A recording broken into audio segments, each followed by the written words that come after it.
Hello and welcome back. Today we are going to be doing a rundown of Dev Diary number 78, which is a changelog for the 1.2 update. This is going to be a 1.2.3. In it, they talk about how this is an entire just changelog from 1.1.2 to 1.2.3, so it will not include changes from 1.2.1 to 1.2.2 to 1.3.3. Right? It's just all the aggregate changes. And let's jump into it. This is going to be a lot of just like reading through it. I do not have specific ones tagged. So if you want to read through it yourself without my commentary and interposition, you can do this just fine. I'm just going to be commenting and reading, and this will be the thing. Autonomous investment. When the game rule is enabled, POPs will automatically start new private construction projects based on the available funds in the investment pool. This is the biggest and most substantial change. It is definitely quite a bit pumped up in the realism aspect, the autonomous investment pool. I rather like it from a game, from an immersion perspective, and like from making the game more fun, but it does make your job as the player a little bit harder in terms of min-maxing, but quite a lot easier in terms of the mechanics required, because you don't feel like you're just you're building a ton of infrastructure all the time. Buildings can now have government shares, which will pay money or subtract losses directly in the treasury relative to the building's profits and government ownership share. This is only in Command Economy, from my understanding. There is no partial ownership, which would be a bit of an interesting thing, but currently this does not seem to be present in 1.2.2. Of course, they have 1.2.3, so things could be a little bit different, but I have not seen any of this. Notably, the bigger your economy gets, the less efficient this is. Investment pool is now disabled under Command Economy. When Command Economy is enabled, all funds from the investment pool are seized to the Treasury, and all private construction are turned to government construction projects. Cool. Added new law cooperative ownership, which requires Council of Republic and unlocks worker co-ops production in methods instead of Council Republic doing so directly. Currently, Council Republic just makes everyone hate you, and it is impossible to form a customs union, so it's a bit more of a commitment, but okay. Strategic objectives that can be designated by the player, encouraging generals to capture specific states. This is pretty nice. It does give you a little bit more control. But currently, if you're here for the military, you're playing the wrong game, my friend. Command Economy makes all the buildings in the private sector only have government shares and only pay out government dividends. I think this is great. I haven't tried it out too much in the in the open beta. Maybe I'll reboot the Krakow run a little bit because we are pretty close to Command Economy already, just to try it out, but I don't think it's very good. And get music player, defeating a native uprising no longer instantly annexes them, but creates Colonization Rights Pact, which speeds up colonization for that country for 5 years. Great, this is perfect. It used to be that you would just love uprisings, and now uprisings, they're kind of medium. You don't like not being able to declare wars because you're stuck in a diplo play against the uprising. I still absolutely hate this. I think you should be able to declare multiple plays at once. I think this is really, really bad and annoying and frustrating. I wish that they changed that. In fact, out of any change I was hoping for 1.2, it was the ability to declare multiple wars simultaneously, but you still can't do that. Okay. New lands interaction and context menu to reset production methods from a state of building or building type to national standards. This is really nice. It reduces the clicking significantly along with the autonomous investment pool, because they'll build infrastructure themselves, so a lot less clicking for you, the player. New journal entry decisions and events pertaining to Russia-Chinese border conflicts, etc., etc. I haven't looked into this because I didn't play them. Overhaul of Taiping Rebellion, hopefully I pronounced that correctly. Heavenly Kingdom event change, etc., etc. Okay, and markets now have a land trade capacity, which allows trade routes from adjacent markets to have a limited number of goods without needing convoys. I think that this is good. I also think that there should be a way to get convoys that doesn't involve having a port or something like this. But maybe that's a little bit too much. Like maybe urban centers could produce convoys or something like this. I think that would actually be reasonable, and they produce a lot more convoys based on, if they're port, something like this. But, okay.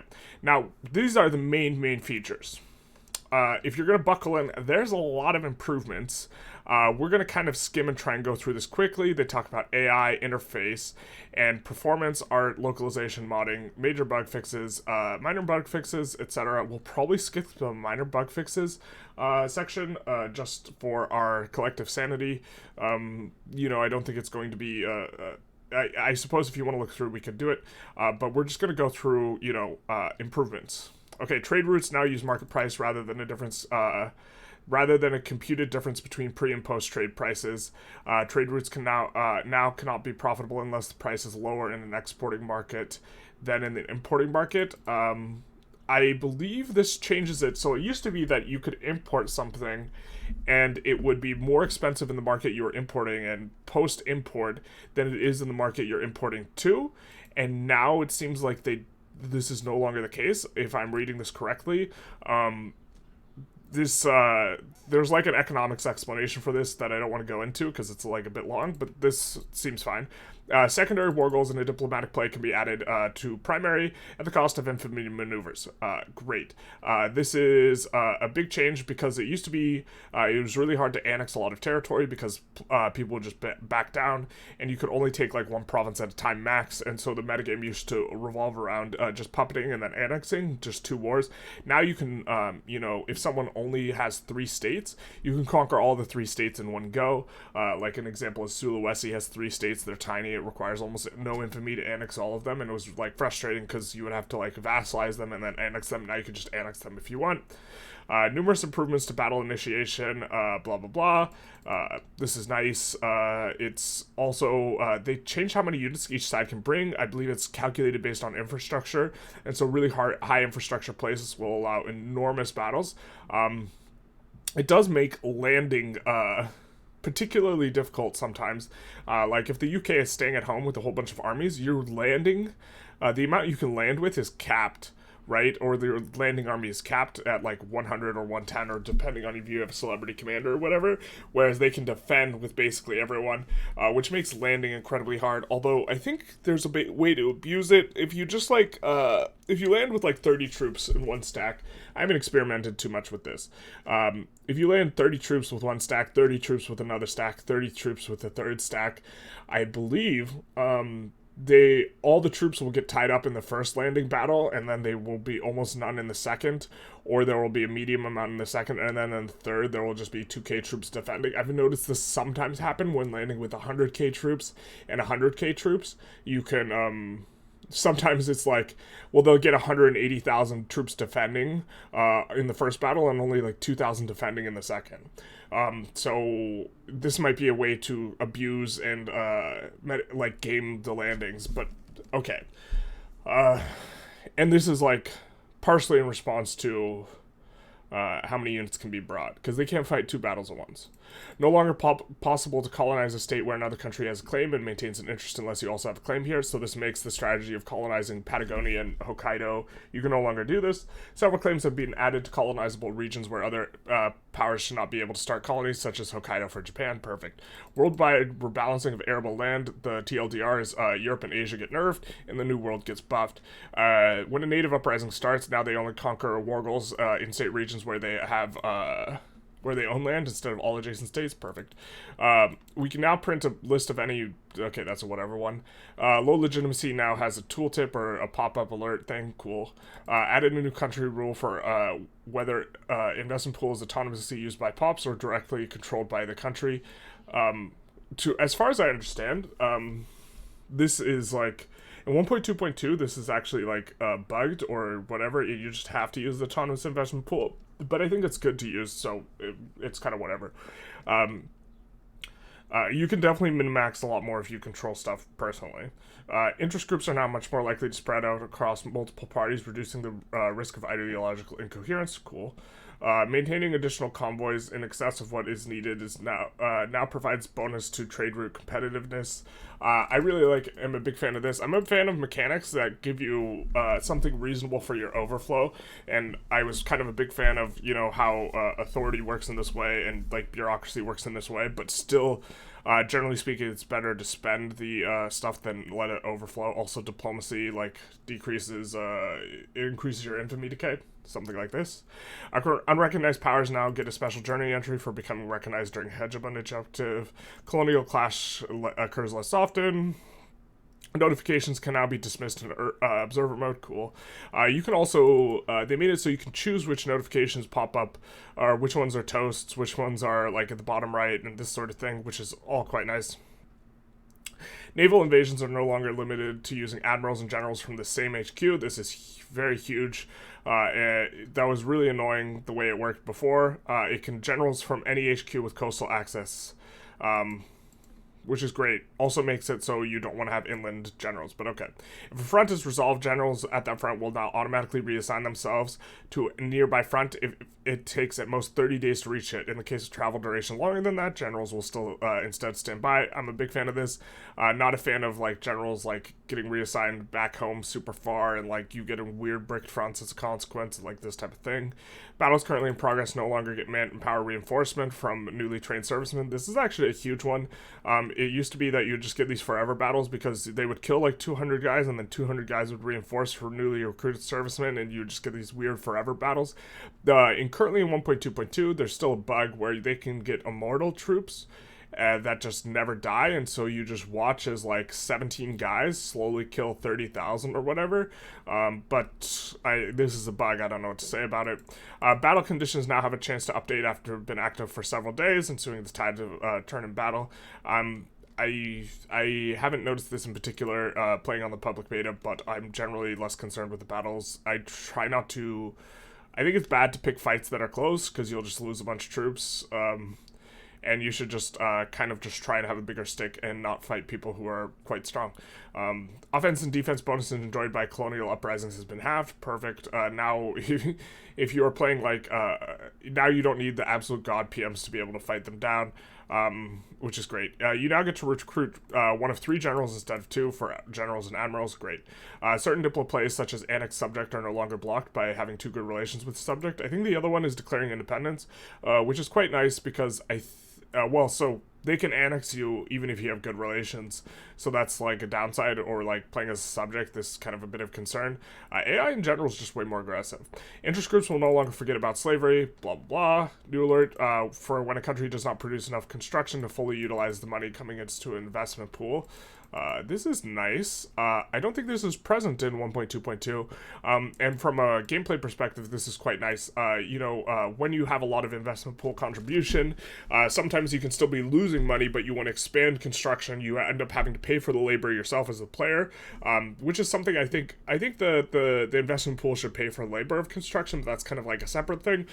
Instead, they only pay for the construction goods, but this kind of lets you know that as soon as you're at a point where the investment pool can't spend, and it's trying to spend more, you generally want to expand construction even if you're losing money, unless like you don't want to be in a deficit or in debt if you're an unrecognized power, but other than this, deficit spending when you can still afford more construction is generally good. Farmers and shopkeepers now reinvest a small portion of their earned dividends in the investment pool. This is basically nothing, but it's not zero.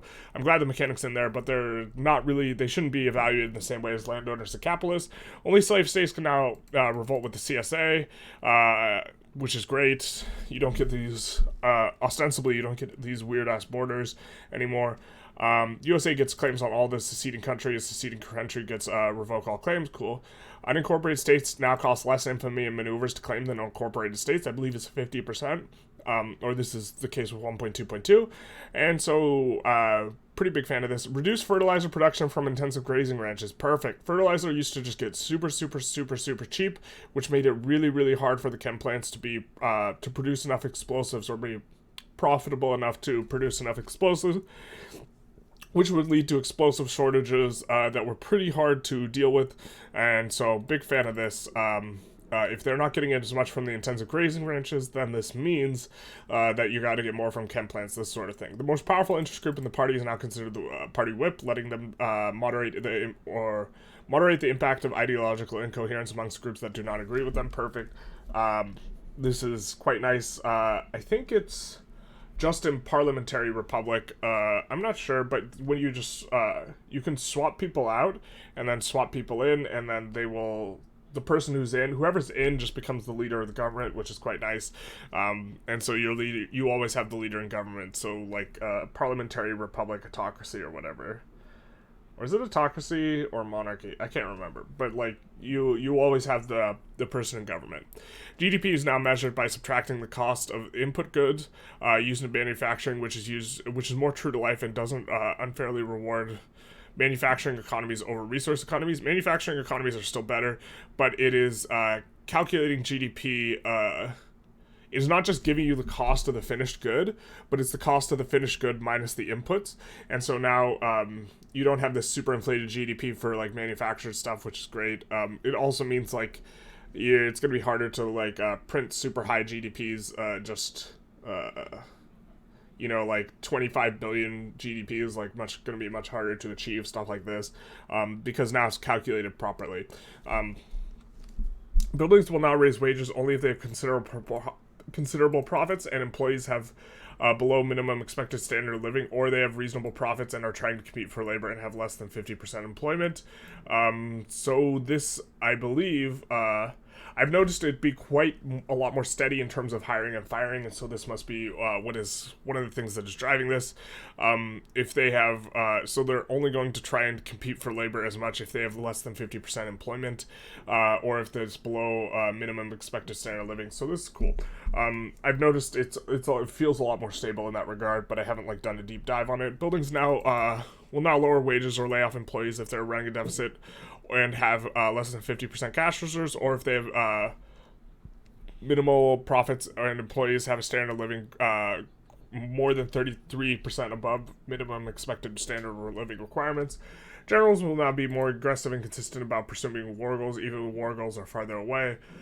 Improved national disillusion events for China and India. I've seen Bengal a couple times. Revolutionary or seceding countries are no longer allowed to engage in colonization, which would cause orphaned colonies upon their destruction. Yeah, that's weird. Auto-expanding trigger conditions have been altered to ensure very expensive buildings don't block new buildings from being added. I believe that this was, what was the case is if you had like a bunch of penalties as a result of like turmoil, it would like just eat up like 500 construction in the construction queue, which was like really annoying. And now they like capped it so each building consumes only 20 construction, even if it is going to take an enormous amount of time to finish, and it can't like take more than 20 construction in something like this. You used to have like your construction queue get bricked and you wouldn't be able to move stuff to the top or the bottom of the queue in order to make an adjustment because they have too much negative construction efficiency modifiers because of high turmoils or something like this. So this is kind of a fix on that. First aid production method now requires liquor and fabric rather than opium, while opium is only required for field hospitals PM. This is fantastic. First aid used to be like you wouldn't turn it on a lot unless you had opium, and you would have to try and source opium, and like it was a little bit of a pain, and like I think this is nice. When a country splits due to a revolution, any gold reserves or debt it has will be split in accordance with GDP. When one country annexes the other, gold reserves / debt will be recombined. I think this is good. It is now possible to take treaty port Wargoal on a treaty port where you already own part of the state, even if the holder of the state is equal or higher power rank. So this just prevents situations where you just get stuck in. I think on my Spain run, like, they had Gibraltar, and it was hard for us to be able to take it. I can't remember, it was several weeks ago when we played all of it, but we found ourselves unable to retake Gibraltar from the UK, and I'm not entirely sure if I tried to take Treaty Port, but I know I tried to conquer state, and I couldn't find Gibraltar, but it might have been that I had to go try to take Treaty Port, but it might have been on that particular patch, it was impossible to take the Treaty Port. I don't know, but this seems good. Earnings production when expanding buildings has been made less confusing by only displacing the earnings of the prospective level and ensuring economies of scale factored in. This is really great, actually, and I've somewhat, to some degree, noticed this. Before, it used to be that you would have, like, these huge economies of scale, and it would tell you not to build in the high economies of scale place, but instead just build in a new place that has nothing, because the new place that has nothing would have generally have cheaper labor, and it would be like, no, you're going to have a 50% economies of scale throughput bonus if you build here, and you're going to have encouraged manufacturing. And now the tooltip does seem to be a little bit more on point, although sometimes the labor in your really tall place will still be expensive enough that the economies of scale will not will lead to that particular building being less profitable. But it's important to like consider like broader scale. Just because a building is less profitable doesn't mean you shouldn't necessarily build it there. So for example, if I'm building another clothing's or furniture manufacturing in the capital, where there's max economies of scale throughput bonus, and there's also a, what is it called, I'm encouraging manufacturing there as well, for a ton of throughput bonus, even if it's not the most profitable place to build the building, right, it still might generate me more money overall, because the pops there will have a much better wage. They'll be paid a much better wage, which is why the building itself will be less profitable, but I'm taxing the pops in part based on their wage, right?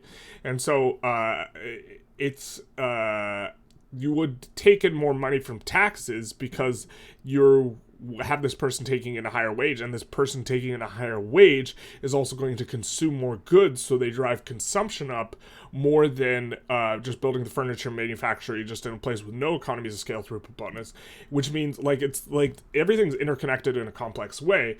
And so like even if that specific furniture manufacturing might not be more profitable, it might make your economy overall more profitable because it drives up consumption by more because the higher wage is getting paid, and it's like this cascading type of effect, as opposed to just like building it wherever it's the most profitable. So I still think you should like kind of ignore profitability to some degree in the tooltip. Like I don't think it's necessarily the most important, but okay, kind of had enough of that. Serfdom now reduce the amount of infrastructure states get from their population. This seems good, or seems reasonable. Junior countries in a customs union will now get trade centers for their earned trade routes. Fantastic. This makes it, trade centers are actually really nice, because you get wages and, migration bonuses. And so this is good. It's also based on the routes that you in particular run, or this is what I've noticed. And so this encourages you to run some routes, but maybe not a lot of routes, something like this. Investment pool contribution balance revisions to ensure a pool can be relevant for all countries and not just and not radicalize investors when they increase their investments. My understanding of how the system works now, and it's very opaque so it's hard to see, is that there's a base number or a base percentage that the investment pool will contribute, and increases and decreases in investment pool efficiency do not take more money from the pop or refund money to the pop.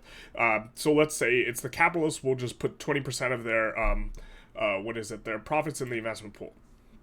Okay, 20% is always taken off, even if there's like a minus 50% malus in the case of traditionalism. I don't think it drops down to 10%. I believe that they just always lose 20%, and when you have a bonus, as in the case of laissez-faire, I think it's 25% bonus, in which case if it's 20% will still be taken, but you will get an amount equivalent to 25%, right? Because they have a 25% bonus, and 25 1/4 of 20 is 5, so 20 plus 5, this sort of thing. And so this allows money to be created or destroyed out of nothing off the back of the efficiency, which makes the efficiency bonuses and maluses extremely important. This is, as I understand it, and I've read it from the dev diaries. If this is mistaken, someone please let me know, but this is how I understand it. Command economy now requires autocracy or oligarchy, big flavor on that. Postal savings technology now increases the efficiency of shopkeeper and farmer investment, okay, whatever. Council republic now increases the cloud of trade unions instead of the political strength of farmers and machinists. This seems fine. It's kind of generally the same thing, but not quite. Because you would actually really like to get the rural folk powerful. They give quite good bonuses, and so this makes it a little harder to get the rural folk powerful because the farmers join the rural folk more. But okay. If the outcome of battle would result in a tiny pocket with its own irrelevant front, it will be handed over to the winner instead, reducing the number of fronts created in wars overall. Fantastic. The infinite front stuff was really annoying, especially because you could just get jacked up by being on a front, splitting, and then someone just coming in and just taking all of your access from behind. It was really annoying. I mean, it's still annoying. It still happens, but not as much. Rebalance employment numbers, trade volume, and economies of scale for trade routes to work better with market price trading. Okay. Added a warning for negative productivity trade routes. Cool. Improved overall profitability of vineyards. I didn't see this as a problem, but okay. Laissez-faire now disallows downsizing of private sector buildings. Thank God. So they made it so you couldn't downsize anything, I think, and then now they've changed it. Although I really want to be able to downsize railroads. I don't think they count as private sector, mainly because the Metropolitan Railroad event chain creates problems. But okay. Unacceptable legitimacy will now slow down the enactment of laws. I think this was present before, but okay. Righteous legitimacy will now impact enactment speed a bit less. Mass migration. Oh, okay. So it was just righteous legitimacy would positively impact enactment speed before, and this was the only speed difference, and unacceptable now creates a speed difference. Yeah, I thought this bonus was too big, but so okay. Mass migration events are now selected in 2 steps. First the country, then the state, increasing the reliability of mass migration waves to the New World. Yeah, the New World is absolutely caked up and gets huge population from the Old World, which I mean is what they want. Mass migration targets are now established by culture plus country rather than culture only. Okay.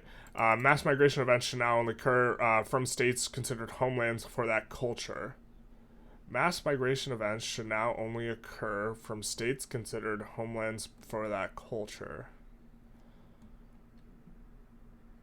From states considered homelands for that culture. Okay, so if I get a mass migration of Han people to Paris, and then a mass migration from Paris to New York, it will not include Han people. It can only include French people. I guess that's what that's saying. Okay.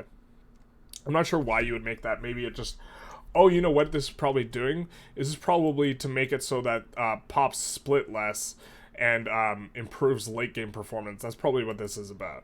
Mass migration targets limits based on cultural turmoil removed, replaced by cooldown per culture plus county pair from a specific country.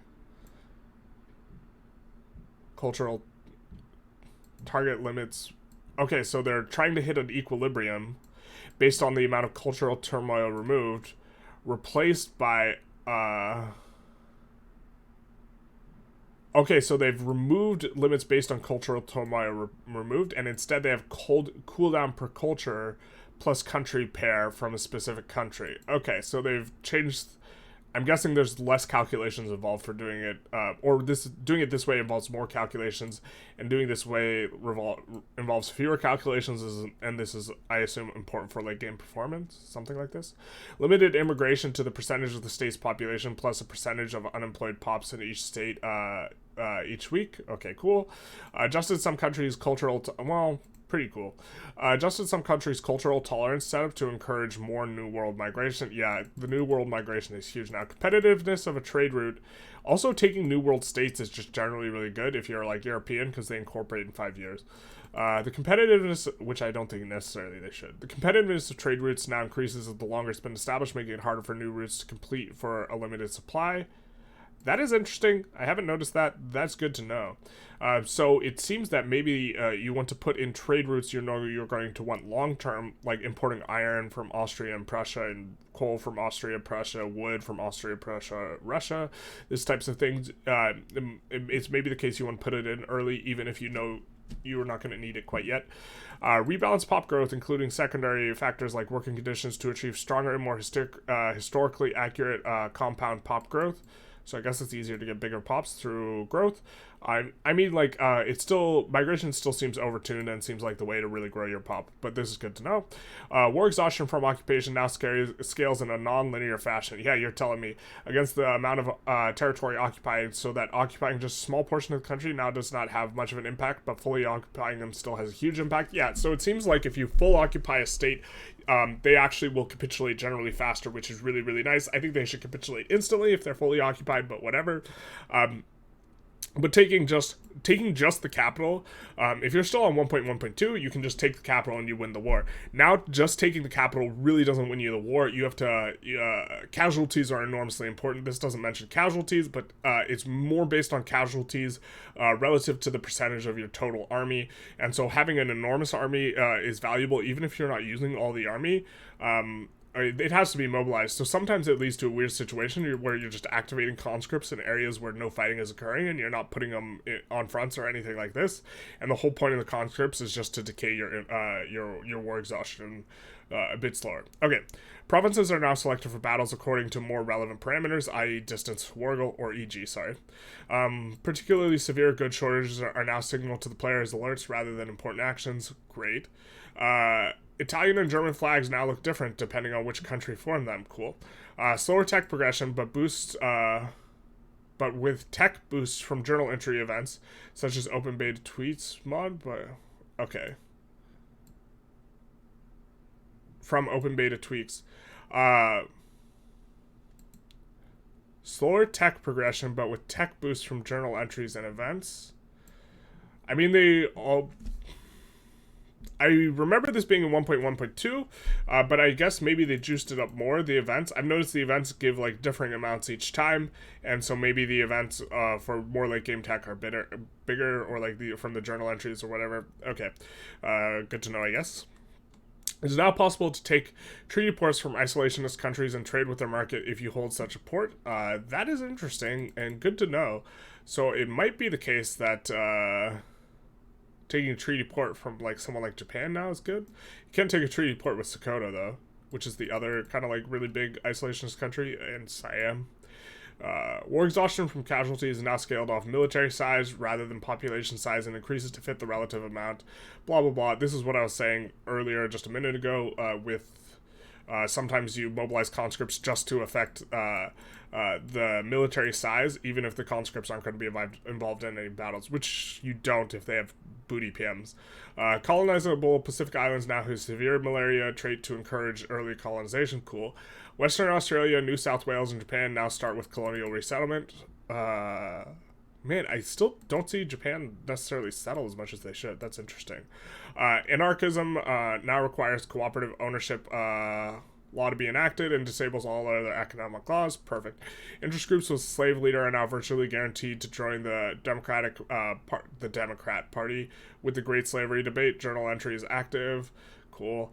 Interest groups with the abolitionist. Okay, so that's just the reverse. Missouri Compromise gives additional voting power to aristocrats and farmers. Cool. Each level of trade is now generates a base number of trade center levels and then one additional trade center level in order to better balance against sharper declines in per unit profit from market price trading.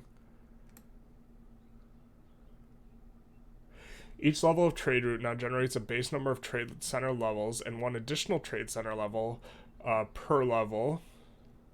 Additional trade center per level to better balance against sharper decline in per unit profit from market-based. Okay, so since they're switching stuff to market-based trading, there's less per unit profit.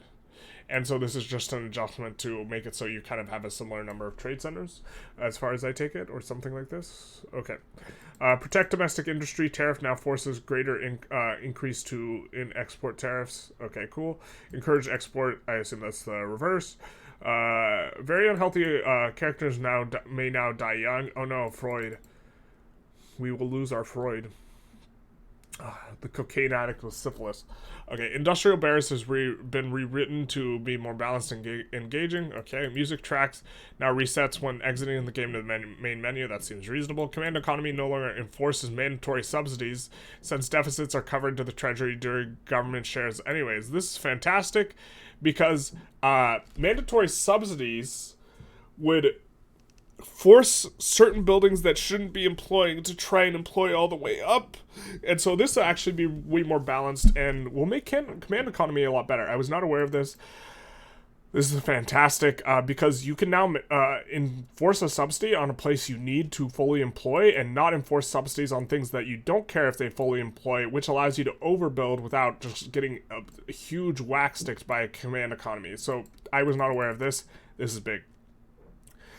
Buildings will no longer raise wages to attract new employees if no qualifying employees exist. Buildings will no longer increase. Yep, that makes sense. That will just avoid weird spirals where wages will just go up and up and up for no reason, I guess. Increase radicals from being below minimum standard of living from open beta tweaks, blah, blah, blah. This seems fine to me. Poor pops are now more politically engaged from high literacy. I love this. Open beta tweaks mod.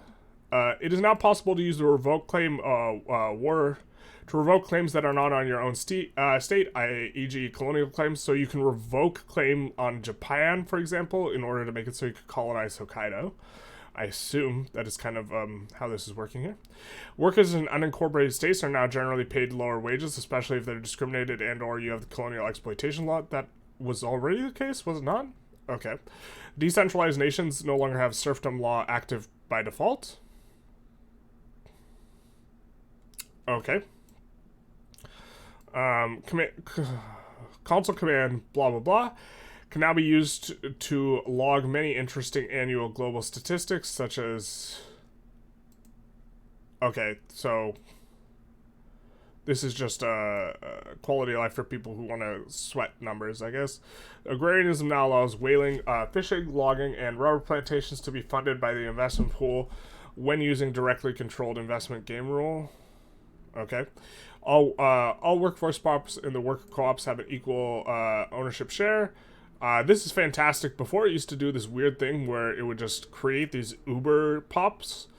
It would like add the number of farmers, but it just makes super rich farmers and machinists who are the owners or whatever, something like this. Now equal ownership share is better. I think that's how it worked before. I'm not 100% sure, but okay. Defeating the shogunate in a civil war will now complete the Meiji Restoration. This is interesting and big, so I guess now you just provoke a civil war to do the Meiji Restoration as quickly as possible. You just delete all the military except for the military in the capital. You provoke a civil war, and then you just clap the shogunate, and you get the Meiji Restoration, easy peasy. It seems.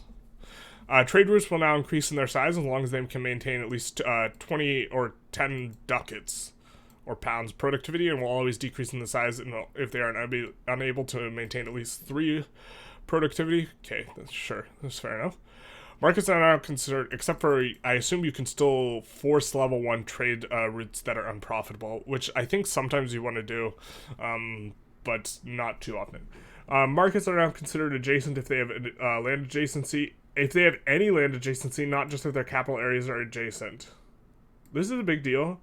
I've also noticed this, but not like explicitly drawn this connection. I've just noticed you can do trade, not if their capital areas are adjacent. This is nice. There's a lot more overland trade that you can do, but overland trade was nerfed.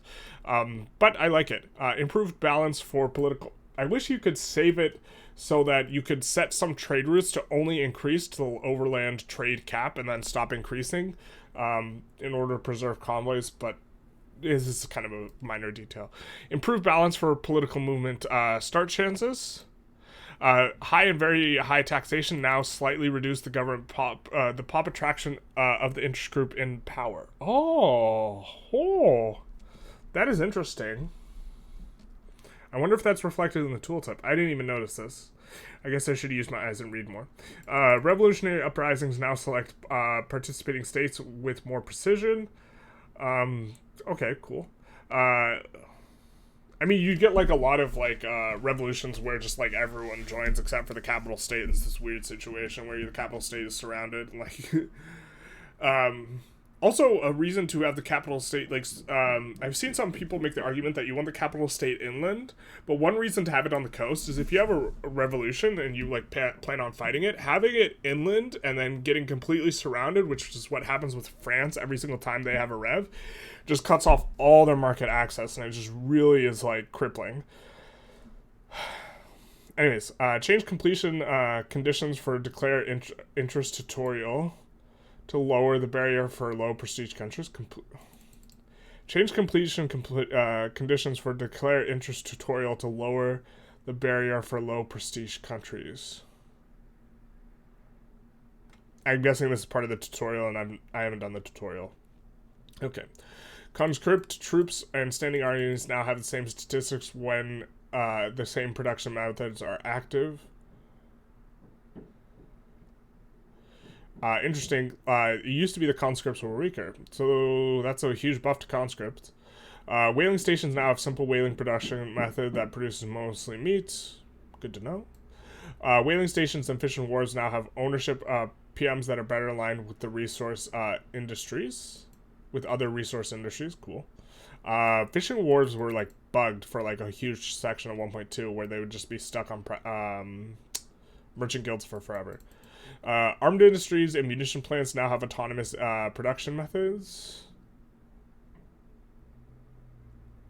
What? I don't know what this means. Automation production methods. I don't know what that means exactly, but okay. Indus Valley and good soil traits now include bonuses for plantations. Fantastic. USA gets claim on Texas from Manifest Destiny. Okay. Construction industries have now increased labor mortality. That's interesting. Sure. Arc welded construction is now less efficient.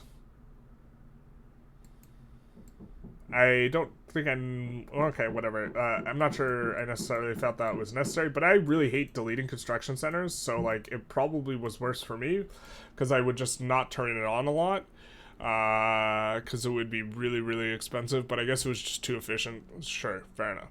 Rebalance radicals, radical gain in subsistence buildings due to expected standard of living. Okay. It's not much rarer to get an obligation from bankrolling a country. That seems fair. It's like it's also easier to protectorate countries, so like just attacking one end of the protectorating countries to make it harder seems fine. Russia now starts with property to women instead of legal guardianship, for sure. Party leader popularity now has a much lower impact on election momentum. Cool.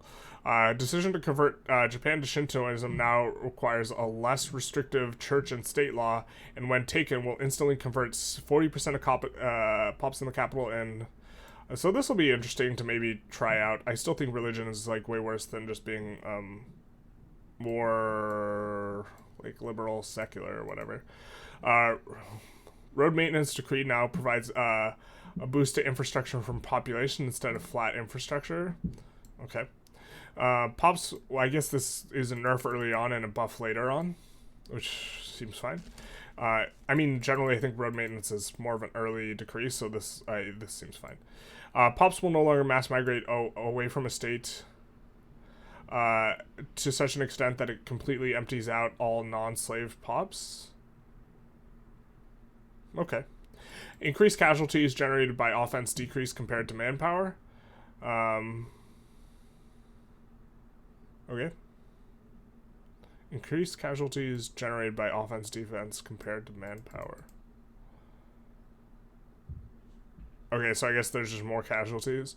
Reduce the throughput penalty from decentralized nations are subjected... Wait. Reduce the throughput penalty decentralized nations are subjected to from 30% to 10%. Okay, I think this is probably not that substantive. Decentralized nations don't build up a ton of buildings anyways. Or, okay, whatever. If slavery is abolished and a civil war is then launched, to restore it, the pro-slavery rebels will now re-enslave discriminated laborers working in agricultural buildings in former slave states instead of just accepting the de facto abolition. That seems reasonable. Rebalanced start conditions to ensure several countries no longer start with negative weekly income. Yeah, there's like some like Portugal and like it used to be like releasing Ukraine from Russia now works out a little bit better. You used to just hit huge problems early on. Portugal started out making very, very little money, so this seems fine. Or they would be losing a ton of money. Subsistence, I think Spain was the same too, and then like it was easier to do a run in Spain on this patch than it was on like 1.1.2. Subsistence buildings can now have government-run production method. Andrew Jackson now starts the game with slavery ideology. Britain now starts the game with more agriculture and textile industries. Sure, I mean that makes sense given like if you know about what is it, 18th century. Yeah. Anyways, if you know about 18th century like economics, like they actually had a huge textile industry or whatever, or is like a big Anyways. If you've read Wealth of Nations, you see like a ton of references to like Britain's textile industry and this sort of thing. Russia now starts the game with even more agriculture in Ukraine. Calling in a country to a play using an obligation now costs 10 maneuvers instead of 20. That's nice. Rebalanced number of provinces conquered in battles. USA option that annexes Indian territory will no longer be selected by the AI if the Indian territory is controlled by a player. Perfect. It used playing as the Indian territory sucked when you would just randomly get annexed by the AI, and it was like, what? Okay. Surveys take less time to complete. All releasable nations, i.e. Sudan, Inca, are now centralized. This is great. It used to be you would like release part of Egypt and then you would colonize it or whatever. This name is now recognized rather than unrecognized nation. Okay, cool. Ottomans now start with line infantry checks and some barracks with it active. The Ottomans used to be uber easy to clap. They're still easy to clap early on, but they're a little bit harder. Ottomans now start with the longer truce from Egypt. Okay, that makes sense. Tanzimat reform now no longer requires expanding the army to 250 units, only 150. Yeah, 250 is so caked up. We're almost at the end of this section. I think this is by far the largest section. There's so much more left. Okay, this is going to be a long-ass video. I apologize. Germany and Italy now get a bunch of claims on unknown states when formed. This seems fine. Heavenly Kingdom will now trigger a standard living at standard living less than 10 instead of less than 7. Oh, so it triggers way more easily. I've noticed a lot more. Hopefully annexing the Heavenly Kingdom doesn't give you like infinite infamy on Great Qing anymore, because that was really annoying. Or that was like the experience early on. Bolivian event that annexes Peru will no longer be selected by the AI if Peru is controlled by a human player. Cool. Improved rank tutorial is now adapted. Okay, whatever. Tanzimat literacy requirement reduced. Cool. Very small pops that would otherwise be merged into larger pops now remain intact if they are likely to have recently arrived from their state due to migration. This seems part of like they overhauled and increased merging to help late game performance, and this seems like an adjustment on behalf of that or because of that. Western Australia gets claim on New Zealand, blah, blah, blah. This opens budget panel. I don't know what that means. Lower effective standard living on Qing for opium obsession and higher for having lost the opium wars. Okay. Reformed Mughal is now Muslim. A lot of open beta tweaks from the mod. India doesn't get Iranian culture as primary, as it probably shouldn't. Or actually, I don't know. I'm out of my depth there in regards to Indian Iranian history and relations. Britain now starts with additional declared interests. Yikes. Man, they just love sticking their finger in your pie. Visitors from colonies event no longer has a cooldown before it can reoccur. Colonization of a claimed state will not be blocked if country with claim cannot reach the state. Interesting. So that means if you take Japanese Hokkaido, do they lose their claim? Or do they stop blocking you? I don't see this coming up too often as being relevant. English fixed a broken reference to a concept of subsidizing a trade route tool. Okay, whatever. No more Scottish people in India at the start of the game. Why not? British Gambia now starts with a port, ensuring it's not isolated from the British market. Okay, that seems cool.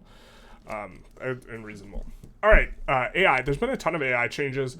AI is generally a lot more aggressive and a lot more intelligent. They build up the economy a lot better. Part of this is the investment pool. Automated investment pool seems a lot more intelligent, and I'm sure that this was what these changes will articulate. AI will now never remove the last port in the building of a state. Okay, cool.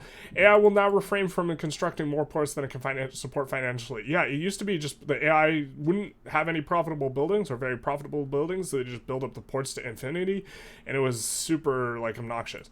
AI bravery is now renamed recklessness. Cool. AI is now better balances its forces between defending its home country's HQ and sending troops overseas to fronts. Yeah, this makes Great Britain a real pain to fight. They generally just keep their troops back, and they're like impossible to land, and it's obnoxious. But I think it's a good thing. I think that's kind of how they would do it. They wouldn't just send everything. Yeah. Anyway, technologies now have scripted AI ways to fine-tune the AI's decision when making new research. Sure. You can still gain a competitive advantage by going like ahead of time through some things, and like I think still rushing malaria prevention. The like tier 4 tech is still really good. High recklessness will now cause the AI to overestimate its military strength and diplomatic play, thereby increasing its confidence. Interesting. I haven't seen that reflected in the tooltip, but that's interesting. AI is better responding to political movements. Cool. AI is now less likely to back down from diplomatic plays where there are numerous primary demands arrayed against them, especially if they are to be annexed when backing down. Yeah, there's like a minus 50 malice, so like I think that this changes the metagame a little bit because you are going to get tied up in wars where you annex people, but not when you dominion. And it might be the case that just dominioning and vassalizing a ton of subjects is a lot better. But the problem is your subjects can have a revolution, and then you get tied up in the revolution and you can't do plays yourself. So it's like, okay. Tweaked unification AI strategies to make the AI better at using the journal entry system to absorb minor countries. That seems good. AI will no longer downsize government buildings while in a civil war. Also good. Ish. AI, well, actually that's really good because when they delete a bunch of stuff, that's like annoying. I think I've seen them delete like barracks, which is like seems like the most psychotic thing to delete. AIs will now hire generals to effectively garrison their HQs, e.g. to repel naval invasions. There's still like a cap on a max of 20 generals, which I don't know if you should have, which is like annoying, which prevents you, the player, from like doing that sort of thing. Ensured wars between AI countries do not stall due to neither side ordering generals to advance. Okay. AI is more keen to do reforms to avoid civil war, especially if a subject. This is fantastic. I mean, I have noticed less civil wars from the subject, but this is fantastic because when you're trying to do a world conquest run, one of the most obnoxious things is your subjects' revolutions, and this prevents that. AI values institution spending higher in accordance with its strategies. AI now values institution spending higher and in accordance with its strategy. Okay, so they'll increase colonization, institution level more, stuff like this. Improved AI's ability to manage its infrastructure levels across the market. Perfect. Improved AI's ability to reform its government and maintain reasonable legitimacy. Okay. Will now handle the generals better. Blah, blah, blah. Add more primary demands and now increases sympathy for opposing sides. Okay. AI, so just adding more primary demands, even if you don't go over 25, now seems to get more people to join against you, is what I'm taking from this, which is interesting and probably a good thing. AI now sets tariff policies in accordance to their interests. Cool. AI should no longer accept white peace when odds are overwhelmingly in their favor. Yeah, okay. AI now values Wargoal revoking treaty ports more consistently in diplomatic plays. This seems to make sense. AI no longer gets stuck in a spiral of low infrastructure due to underpaid railways. Yeah, that's yikes. AI is now better prioritizing construction and usage of logging camps. Okay. I mean, I did notice, like, overall market, like, hardwood shortages, but okay. AI will not try and form blah, blah, blah until they have nationalism. AI will, including investment pool AI, now correctly assesses the effects of economy of scale when determining where to expand a building. I've noticed this quite a bit. They are somewhat sensitive to economies of scale, but still will really value the cheap labor. But you'll start to notice the automated construction is not building like one of every building in a place. It's building like 2 to 3 industries, and it's just building those tall because of the economies of scale. And so now expanding like one thing to level 5 or something in a province is a good way to ensure that the AI just keeps building that same thing. And so that might be how you try and indirectly control the AI. Countries will now tend to maintain generals on standby in important coastal HQs to prevent naval invasion. Yeah, we noticed that a lot.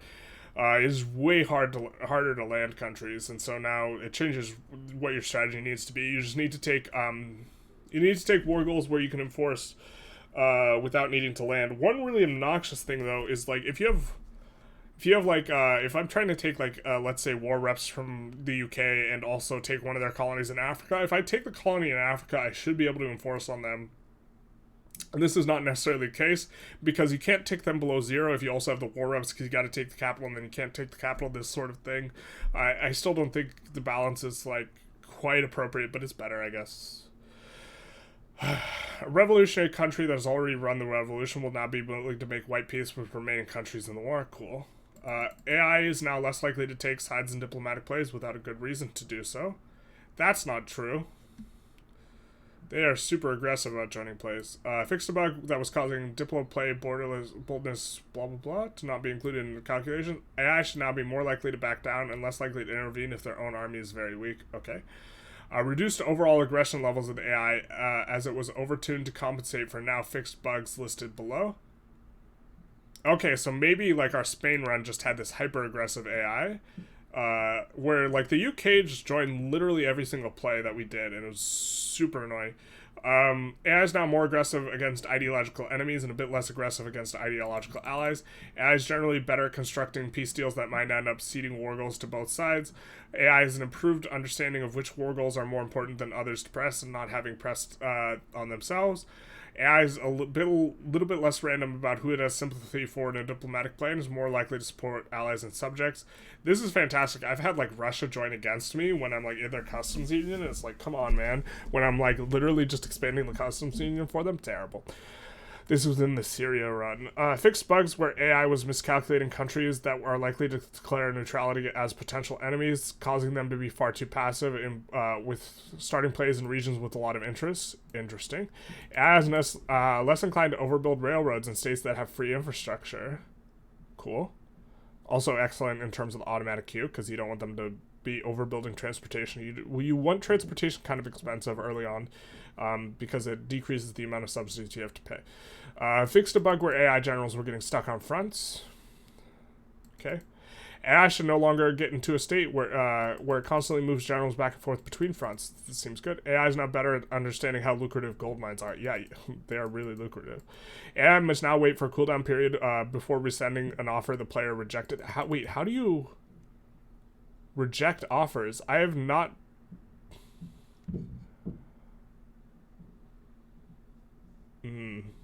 I've tried to figure out a way to reject offers. Maybe rejecting offers is now new, but like you cannot send a peace deal, and it's like really obnoxious. And maybe I just like am just missing something. Okay, fixed a bug that caused AI peace desire from military strength to be reversed. That seems like a pretty big bug.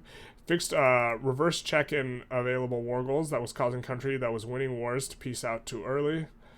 Sure. Fixed a bug where AI did not understand that potential allies may not be able to join them due to truces and blah blah blah. And launch potentially suicidal play. Yeah, okay. Fixed a bug where allies of the initiator could sometimes ignore truces with the target. Yeah, I noticed some weird stuff in that vein, but okay. AI now looks at relative power of two sides militaries when deciding how much it wants to make peace. AI will now never abandon allies and subjects in diplomatic plays where they're not actually at risk due to very weak enemies, etc. Okay. Although I think the ally system should be changed. I don't think they should be dragged into... Well, being able to not being able to declare multiple wars is just catastrophic and, like, just terrible.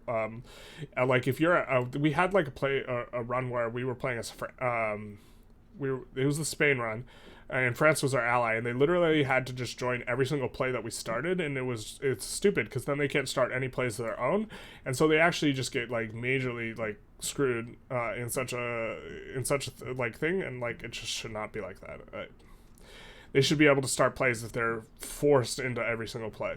AI should now also, it made it so we had to like make sure we kept declaring plays because we did not want to get trapped into one of France's wars. AI should now understand construction efficiency analysis better and uses knowledge when queuing construction. Perfect. Don't just randomly, you just acquire a new state and then it just like builds a bunch of stuff there, and then it's like, oh my god, this huge construction malice from turmoil.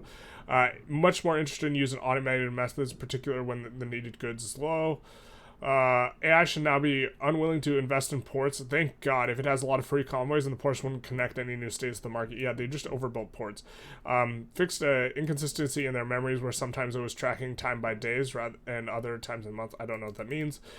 Generals standing by in non-home HQs was considering to be garrisoning in their home HQ. Okay. Now completes expeditions more regularly. Sure. I still haven't done it since I've like bugged out generals too many times. It's really annoying. I should probably take a closer look at expeditions. Higher importance on conquering land adjacent states. That makes sense. More aggressive against council republics if they are not themselves a council republic. Yeah, man oh man, do they hate council republic. They embargo you. It's like all this type of stuff. AI now is more aggressive against countries with radical economic laws, i.e. worker co-ops and command economy if they do not themselves have it. AI values obligations from irrelevant countries less. Okay. Russia's better. That makes a lot of sense. So you can't just offer an obligation. Yeah, I think I've seen that you can't offer obligations as often.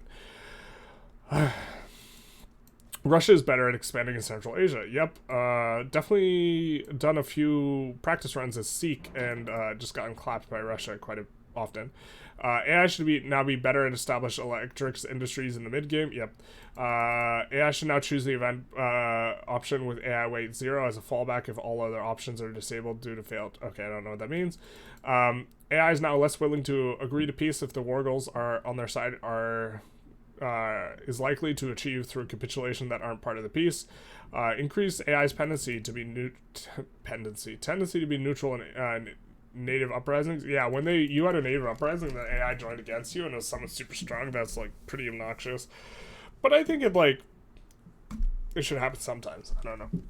Powerful protectors diplomatic approval malice is no longer played when the protector is the country making the offer. This is fantastic. This is also really good to know. It was really annoying when like someone would want they'd want you would, yeah. It was really annoying when you were trying to protect people and then you had powerful protectors because you had defensive pacts with them, and now they don't do that. USA is now much more keen to map the western frontier. Cool. Italian miners are more aggressive at pursuing unification. Cool. AI will no longer demand treaty ports or open market Wargoals from countries in their own market. It's kind of funny. No longer demand open market if they are already demanding a treaty port in the country in the same play. Cool. AI now considers plentiful gold reserves to be less important when declining when to peace out. I love this because sometimes it would just be really obnoxious to peace people out because they just have a ton of gold, but they can't do anything with the gold. Fixed a bug that made the AI reluctant to side against secessions due to risk of spreading when they should be actually reluctant. Wait, what? Fixed a bug that made it so AI was reluctant to side against secessions due to risk of spreading when they should actually be reluctant to side with them.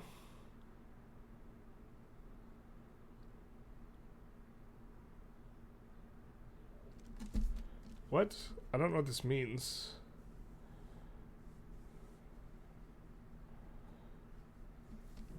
I guess the AI is more likely to side in secession movements? Okay. European powers will not take full states in China while fragile unity is active unless another European power has already done so.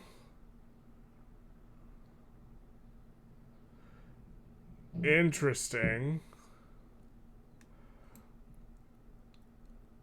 Yeah, we've noticed China just absolutely get beaten up in some runs, but I guess this is to make them only take treaty ports, not whole states. Taking whole states from China is real good. British India will not rebel to avoid them from being shattered. Okay. Increase British recklessness in opium wars a bit. Yeah, so they're more likely to declare. Sure. Interface. They made some pretty big changes. Complete overhaul of the trade routes panel. Yeah, this was really nice. Adding several different views, a filter, blah, blah, blah. Message settings can now be controlled. This is fantastic. So you can make it so people you can, the types of messages you don't want to get, like people declaring neutrality, you can make those so you just don't get them at all. You can rebind hotkeys. Individual notification types are now toggled automatically to pause the game in single player. Can now be toggled to automatically pause the game in single player.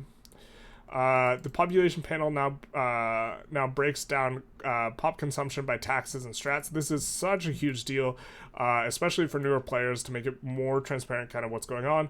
Loyalists and radicals tooltips now report professions and interests. So the tooltips overall just a lot better. Convoy balance is now predominantly displayed in the top bar. Fantastic for countries with a coastline only. Certain map modes now switch with a configurable fading animation rather than instantly. Okay, cool. New layout for map interaction panel with minimal buttonification. Permitted easier tool tipping and navigation in each entry. Okay. New, better performing construction UI element below the time controls to distinguish from private and government. Yeah, this is also better, and there's like fewer icons, which was a source of lag in the late game or when you had a lot of construction. Journey entry can now display its progress as a progress bar and display all conditional triggers, blah, blah, blah. There's now an important action for when a decision is available for you to take. Map interaction layout has been changed to improve tooltip usability. Okay. Literacy map mode, infamy map mode, global population map mode, goods in specific markets now can be pinned and tracked in the outliner. Perfect.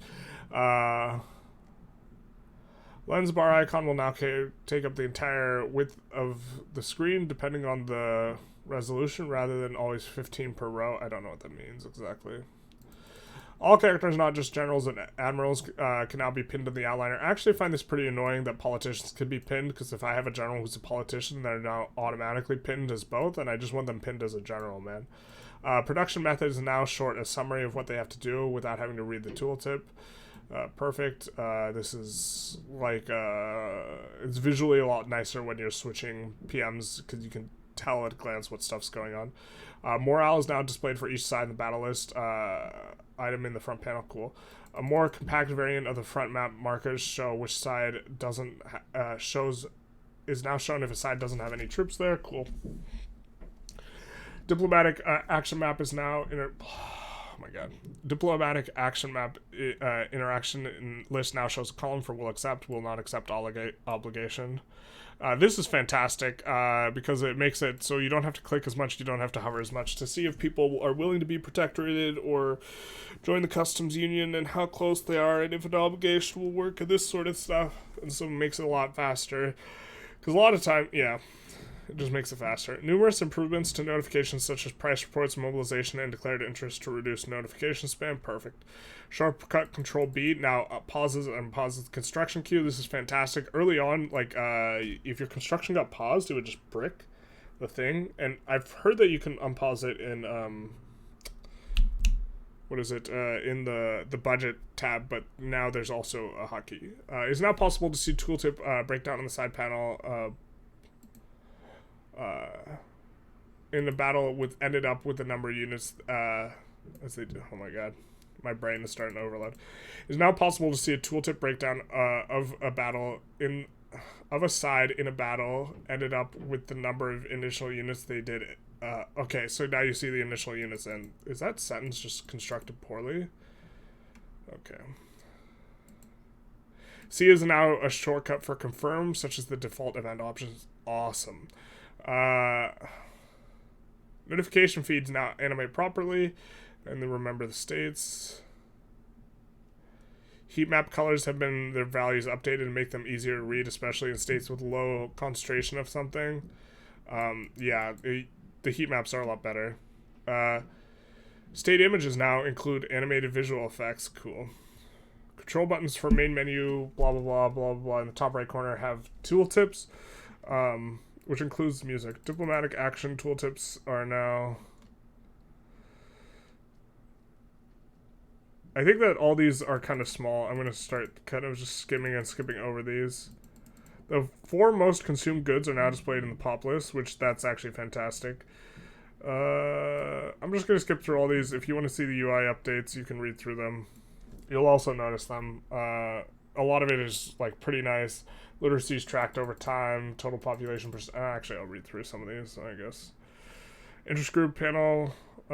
Pop's number of loyalists and radicals are now displayed, which is nice. Details on the investment pool is now displayed in the buildings construction tab, which is nice. You can hover over it. It also shows you the malice from having a huge economy. If you hover over it, map list now refers to the ledger and includes a map mode dropdown. Cool. Expandable building map now includes information on state infrastructure and labor, which is fantastic. That is now labor instead of like just just peasants. So it also shows available labor, which includes unemployed pops, which is like the number you care about. Total pop size displayed on the overview tab, as well as the economy tab in the pop panel. Ongoing naval battles are now accessible through the war panel. Conscript troops are now illustrated by an image such as that is suitable for the PMs. When starting a naval advantage, and the number of battalions and current mobilization is now displayed for each general. The meter on the building panel will now more reliably track and predict the outcome of the battle. Cool. Currently, the unavailable diplomatic players are shown in the country panel with special action, making it easier to determine why they're unavailable. This is actually fantastic. You can now see why players are unavailable, and sometimes it's like, oh, I have a truce, so I'm not eligible, like this sort of thing. Like, you can't demand recognition if you unless you are a regional major power, for example, and like being able to access that information, it's nice. Expand building. I mean, like, it was very opaque before. Expand building map list. Now display taxation capacity instead of productivity when building government administrations. Cool. This is probably a lot better. I haven't even noticed that, but that is better. Convoys, that's actually way better. I need to start using that, that it's like that, because I didn't even notice that. Convoys, so I guess it's good I'm reading this. Convoys tooltip turns into a page list after 10 items, instead of potentially expanding to fill the whole screen. Cool. Interest groups now show their approval when pinned to the outline. Fantastic. The names... I didn't even know that they didn't do this before, but this is kind of important when you're trying to track interest group bonuses. The names of battle conditions are displayed, blah, blah, blah. Clicking high tensions alert will now open the diplomacy interface instead of doing nothing. Total population per strata is now shown on the population panel. This is fantastic. It's like a lot more transparent to see like what's going on in your pops, and like it doesn't, it's you're no longer reading just like the SOL at the top, which is like an average, which like doesn't correctly like capture as well like how stratified your economy is, this type of thing. The effects of turmoil on construction efficiency are now more clearly signaled in the construction queue. Fantastic. You would just get weird like brick construction off of the turmoil. Front panel header now provides a navigational link to diplomatic play, even if it does not yet become a war. Cool. Attempting to form low legitimacy government now performs a warning confirmation box. Cool. Demoralized manpower is now displayed in the bottom panel. This is nice for knowing which guys have become demoralized versus dead. Standard of living factors tooltip now includes impact from pop consumption. Nice. It's like it's kind of like a bit of a like complex interaction where like SOL is equal to wages minus taxes, wages multiplied by the cost of consumer goods minus taxes. And so like SOL doesn't directly track wages, but like it's closely tied to wages. So like at a glance you can look at your SOL to see what your wages. I wish they like showed average. I wish they showed normal wage at the top, which is the average of the wage in your incorporated states, and also average wage, not just normal wage, which includes unincorporated states, and SOL, average SOL. Like, I wish I had those three pieces of information, but okay. As well as like percentage of like consumer goods cost or aggregated. Like, that's an important. Anyways, added show more button to full breakdown chart legends, state population tab as well. Proved explanation for why a state's market access is suffering. This is fantastic. It requires less clicking to check. Is it because the railroad won't employ, or because there isn't enough railroads? Improved bureaucracy usage on tooltip on state and pop levels. Cool. Notification rebalancing to decrease the frequency of worst offenders. Okay. Tooltipping, the tariffs paid value now produces nested tooltip rather than unlocalized string. The endgame screen is now clear about the fact that it's possible to continue playing past the end date. Cool. Goods consumption factors are now added to the reasons for radicals loyalists. Involved in conflict map now switched to be the default once you have taken side in diplomatic play. Pop needs tooltip is now more readable. It was way more readable. That's such an understatement. Generals and admirals are now, well, it's actually, yeah, you don't have to go through 4 drop-down menus to look at pop needs and stuff. Generals and admirals are now much more open about which HQ. Much more open is such a weird way of phrasing it. Yeah, the information about which HQ they belong to is more available. You just like scroll down after clicking the general. They're much more open about it. They're no longer keeping secrets.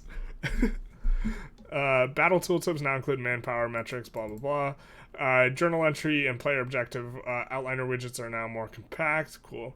The convoy cost tooltip on trade routes now produces an explanatory information when it is 0. It's because it's overland. Very long player names will now elide property when trailing ellipses in the outliner. Okay. Goods in the go to details screen will now navigate to the relevant panel. So that's good. New game concepts for pop-up, feed, and toast. Okay, so that's like the feed's the bottom right, the pop-ups, or like the toast is like the middle, and like I can't remember what. You can mix and match like what you have. There's like the pop-up where you need to actually confirm. There's like the toast where it's like says something but you don't need to confirm it, and then there's like the feed thing at the bottom right or something like this. Stray new lines now omitted from production method tooltips. Stray new lines? Okay. Performance. Overall of construction queue related code to optimize performance as well as improve autonomous investments. Yeah, they're pretty good. They're not like perfect, but whatever. Optimized country needs to reduce memory usage. Great. Optimized pop needs to reduce memory usage. Great. Optimization of trade route map interaction to code to eliminate lag spikes. Cool. Rework the outliner blah blah blah. Considerably faster when many buildings construct at once. Yeah, this it used to be that there'd be a ton of art assets and they'd have to all be calculated and like put a cap on the number of art assets or whatever in the top right when you're constructing. Optimize building map markers where the constructing buildings in a state with a lot of turmoil. Okay. Optimization to pollution, VFX. Okay. Particles. Too many particles. Improve performance when adding new buildings to the bottom of a very large construction queue. Yeah, adding buildings would actually cause an enormous amount of lag earlier. Increase the cutoff for what qualifies as very small pop that should be merged into larger pops for performance reasons. Okay. Art. Building power plants now cause a representative building model to appear in city hubs. Cool. Whaling stations now have a unique production method icons. Cool. Smoke plumes produced during and after battles have been visually enhanced. Presence of mass migration in a state will now increase the number of horses and carriages on the road. Also, I think they get fireworks if they're happy or whatever. Revised table shader, blah, blah, blah. Flamethrower VFX is now improved when observing from different camera angles. Glad that's happened. Localization, I don't care about any of this. Although I guess I care about the English localization. Okay, modding. New UI, blah, blah, blah. Journal entries can now be defined. Custom triggers, diplo plays. Blah, blah, blah. AI strategy is now improved, blah, blah, blah. I don't think I care too much about any of this. But I'll just read through it anyways. Building group inheritance has been reworked to ensure overridden settings will also supersede default ones across the hierarchy. Okay, I don't even know what that means. Yeah, I don't do modding myself, so it's like yeah, this stuff like doesn't track with what I.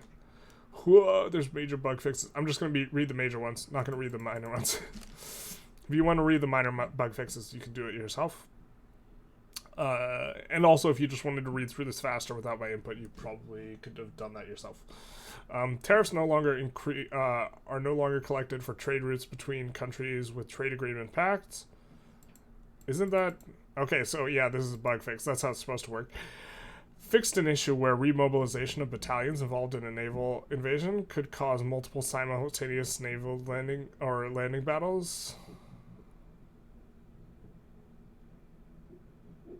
Interesting. Okay, countries that cease to exist for unrelated reasons will now be properly removed from wars, ensuring that war will conclude eventually. Yep. Characters now perish from natural causes at a more natural pace. Fixed crash that occasionally happened when removing manpower from combat units. Countries can now start diplomatic plays to transfer subject, even if their relations with the subject rather than the overlord is too good. So it's just about the overlord. This actually makes it harder. Like, we did a Dutch East Indies start, and we had really good relations with the UK, but they could still start plays against us, which was kind of annoying, because they had bad enough relations with the Netherlands. But okay. Fixed out of sync error. Fixed an issue where Britain was taking treaty port from Great Shing would not properly end the Opium War. Yikes. States which border each other only by provinces will be considered impossible and will no longer be treated as adjacent. Okay.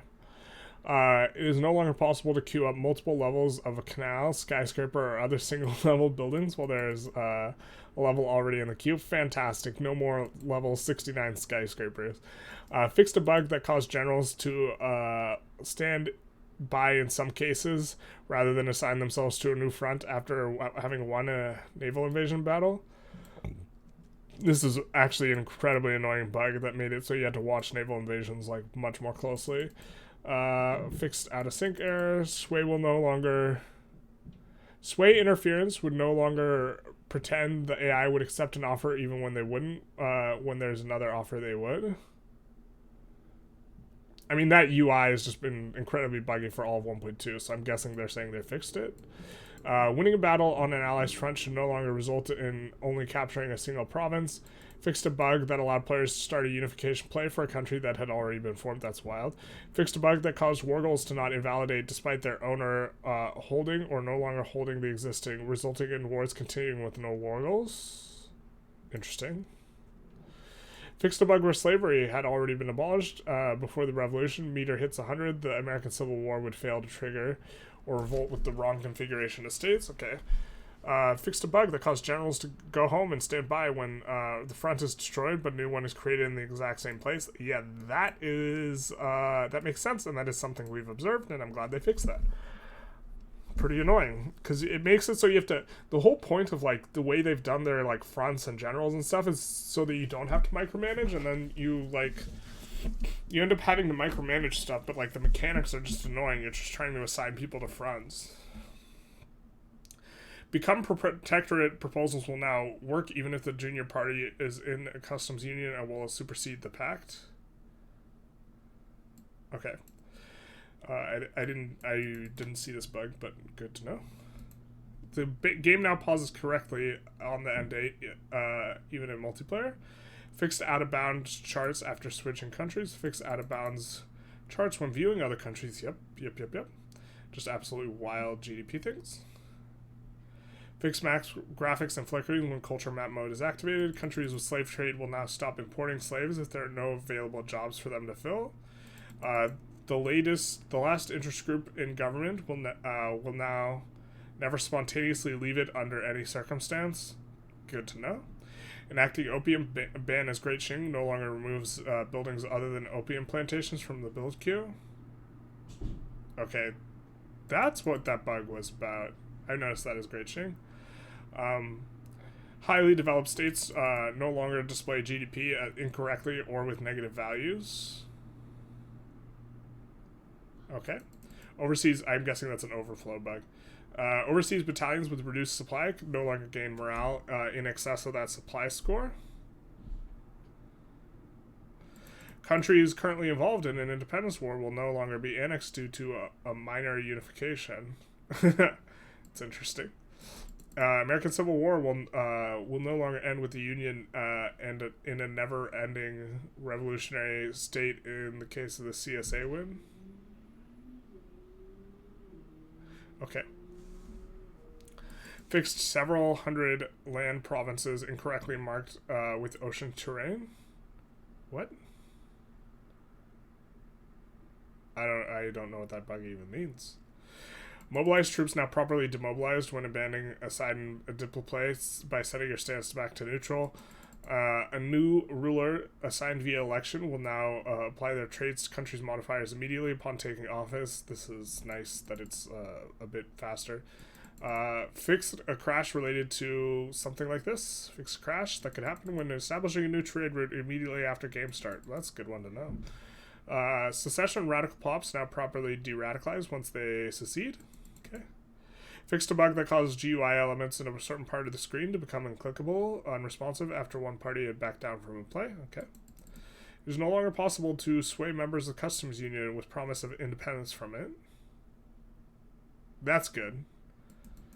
I don't know if I'd call that a bug, but that's good. Because, I mean, you can leave a customs union anytime you want. So, yeah, you should not be able to sway. Yeah, that makes sense.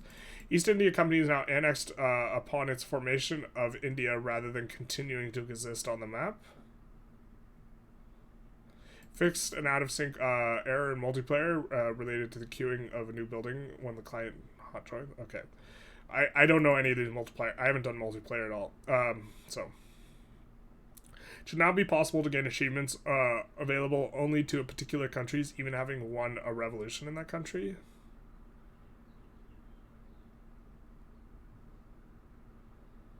Okay. China now causes diplomatic play incidents in the home... Maybe this is why... So at the very end of the Spain run, we had to release Spain from Iberia in order to get the achievement. China now causes diplomatic play incidents in the home region of all Christian great powers as part of the Heavenly Kingdom event chain, rather than the other way around, all Christian powers causing incidents in China.